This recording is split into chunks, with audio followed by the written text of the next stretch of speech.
From neighbors helping neighbors to inspiring acts of kindness, each week we bring you a champion of hope.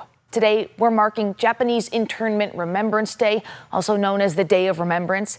84 years ago today, President Franklin D. Roosevelt signed the executive order that led to the forced relocation and incarceration of some 120,000 Japanese Americans during World War II. We introduce you to a man working to preserve an important piece of that American history in Stockton. Japan's bombing of Pearl Harbor on December 7, 1941, provoked America's entry into World War II. It also sparked a wave of anti-Japanese prejudice across the country, so extreme that President Franklin D. Roosevelt ordered Japanese Americans into internment camps, approximately 120,000 Japanese Americans, about two-thirds of whom were American-born citizens. Never forget, never repeat.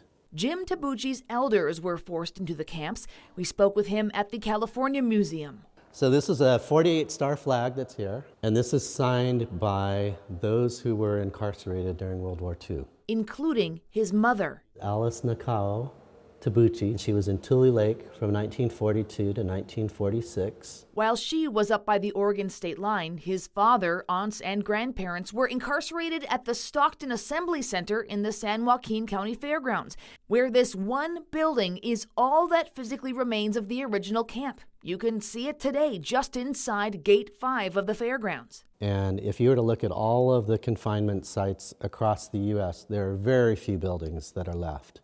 Tabuchi is chair of Okage-sama, a nonprofit operating under the San Joaquin County Historical Museum. Called ourselves Okage-sama because in Japanese, Okage-sama literally means thank you. It's thank you, thanks to you, thanks to our elders.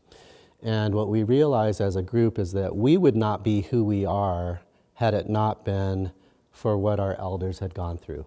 Okage-sama is working to turn this remaining building into a Japanese-American interpretive center. Which would be an opportunity for people to come into this building and actually feel like they're in a Japanese-American concentration camp.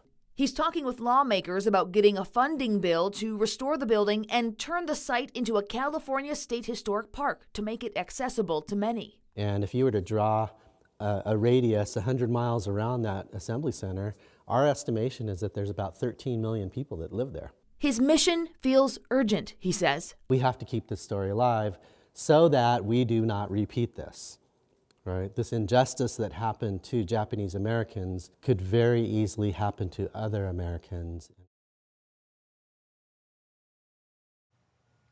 The last of the Japanese internment camps closed in March of 1946, a little over 4 years after FDR's executive order.